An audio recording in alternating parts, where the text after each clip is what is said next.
സഞ്ജയ് എനിക്കൊപ്പം നിൽക്കണം. ഞാൻ അവിടെ വെച്ച് എന്ത് പറഞ്ഞാലും സഞ്ജയ് അതിനെ എതിർക്കാൻ പാടില്ല. എനിക്കൊന്നും മനസ്സിലാവുന്നില്ല. എല്ലാം ഞാൻ മനസ്സിലാക്കി തരാം. ഒരു പെണ്ണിന്റെ മനസ്സ് മറ്റൊരു പെണ്ണിനെ മനസ്സിലാവൂന്ന് പറയുന്ന കേട്ടിട്ടില്ലേ? തെളിവുകളോടെ സഞ്ജയ് കൊണ്ടുവരുന്ന ഏത് വാർത്തയും ഇനി നമ്മുടെ ചാനലിൽ വന്നിരിക്കും. ഇതെന്റെ ഉറപ്പാ. ഇത് എന്റെ ചാനൽ മാത്രമല്ല, സഞ്ജയുടെ കൂടെ ചാനലാണ്. ഇവിടെ തീരുമാനങ്ങൾ എടുക്കാൻ എന്നെ പോലെ തന്നെ സഞ്ജയ്ക്കും അവകാശമുണ്ട്. അതെ, എനിക്കൊരു അവകാശവും വേണ്ട. ഞാൻ നിങ്ങളുടെ ജോലിക്കാരനാ. എന്നെ ഏൽപ്പിക്കുന്ന ജോലി എന്നാൽ കഴിയും വിധം ഞാൻ വൃത്തിയായിട്ട് ചെയ്യും. സഞ്ജയ് ഇപ്പോഴും എന്നെ ഒരു അന്യായിട്ടാണ് കാണുന്നത്. സഞ്ജയും പൂർണിമയും ധ്വനിയും ഒന്നിക്കണമെന്ന് തന്നെയാണ് എന്റെ ആഗ്രഹം.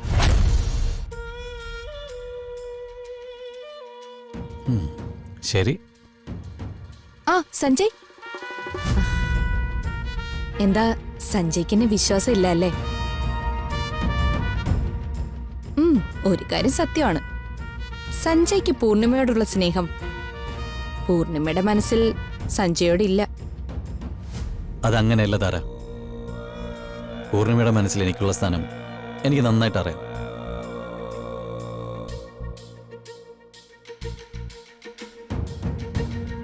പിന്നെ അവളത് പ്രകടിപ്പിക്കാത്തത് അവളുടെ സാഹചര്യം ഒന്നുകൊണ്ട് മാത്രമാണ്.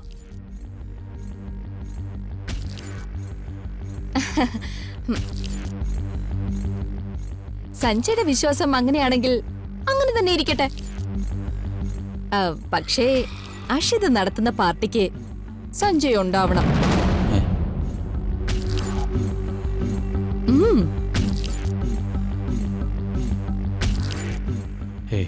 ഞാനില്ല താര. ഞാൻ വന്ന ശരിയാവില്ല. സഞ്ജയ്, സഞ്ജയ് എന്തിനാ മടിക്കുന്നത്? സഞ്ജയുടെ മോളെയും പൂർണിമയെയും അടുത്ത് കാണാനും ടൈം സ്പെൻഡ് ചെയ്യാനും കിട്ടുന്ന അവസരം നല്ലതല്ലേ? അത് നഷ്ടാക്കണോ?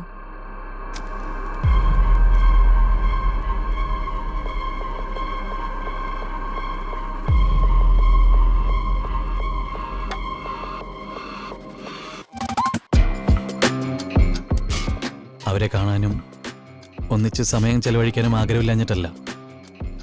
പക്ഷെ ഞാൻ വന്ന ശരിയാവില്ല താര. ഒരു ശരികേടുമില്ല. സഞ്ജയ് വരണം. പൂർണിമയ്ക്ക് ഞാൻ ശത്രുവായിരിക്കാം, പക്ഷേ എന്റെ മനസ്സിൽ പൂർണിമയോട് യാതൊരു പിണക്കവും ഇല്ല. നിങ്ങളെ ഒന്നിപ്പിക്കാനുള്ള പല പരിപാടികളും ഞാൻ പ്ലാൻ ചെയ്യുന്നുണ്ട്. എന്ത് പ്ലാൻ? അതൊക്കെയുണ്ട്. സഞ്ജയ് എനിക്കൊപ്പം നിൽക്കണം. ഞാൻ അവിടെ വെച്ച് എന്ത് പറഞ്ഞാലും സഞ്ജയ് അതിനെ എതിർക്കാൻ പാടില്ല. എനിക്കൊന്നും മനസ്സിലാവുന്നില്ല. എല്ലാം ഞാൻ മനസ്സിലാക്കി തരാം. ഒരു പെണ്ണിന്റെ മനസ്സ് മറ്റൊരു പെണ്ണിനെ മനസ്സിലാവൂന്ന് പറയുന്ന കേട്ടിട്ടില്ലേ? അത് ഞാൻ സഞ്ജയെ ബോധ്യപ്പെടുത്തി തരാം. ഒരാൾ നമുക്ക് ഏറ്റവും പ്രിയപ്പെട്ടതിന്റെ വില മനസ്സിലാക്കുന്നത് എപ്പോഴാണെന്നറിയോ? അത് നമുക്ക് നഷ്ടമായി എന്ന് വരുമ്പോ.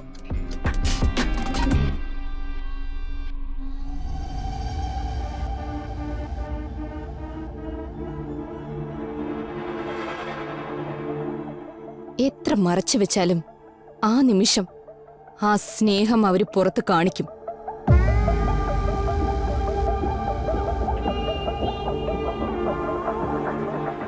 പൂർണിമയുടെ മനസ്സിൽ സഞ്ജയോടുള്ള സ്നേഹം നമ്മൾ പുറത്തു കൊണ്ടുവരും.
അതിന് ഈ പാർട്ടി സഞ്ജയ്ക്ക് ഒരുപാട് ഹെൽപ്പ് ചെയ്യും. അതുകൊണ്ട് യാതൊരു മടിയും കാണിക്കാതെ പാർട്ടിക്ക് വരാൻ തയ്യാറായിക്കോ.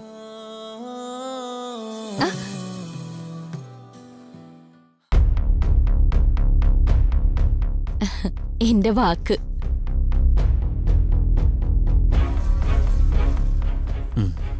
ശരി, ഞാൻ വരാം.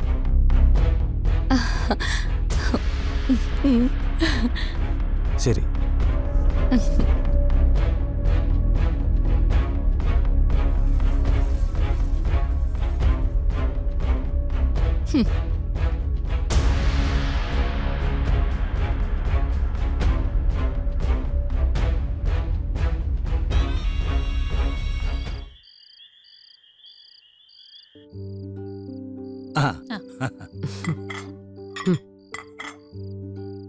ഈ അഭി എന്താ വരാത്തെ?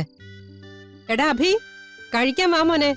അവൻ വന്നോളും നാത്തൂനെ, നമുക്കിരിക്കാം.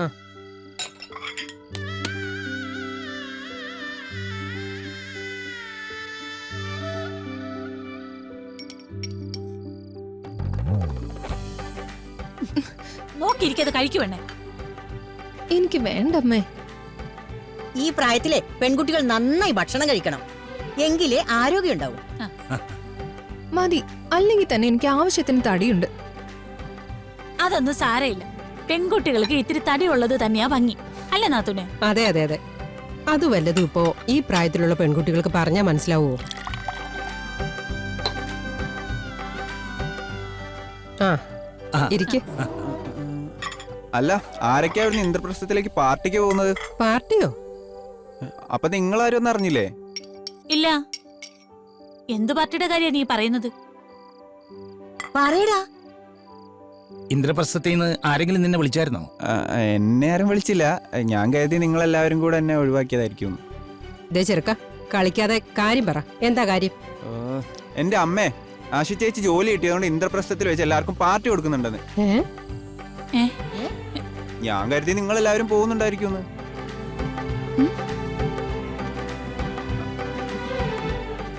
പാർട്ടി നടത്തുന്ന കാര്യം അശ്വമോള് പറഞ്ഞോ നാത്തൂനെ? ഇല്ല, പറഞ്ഞില്ല.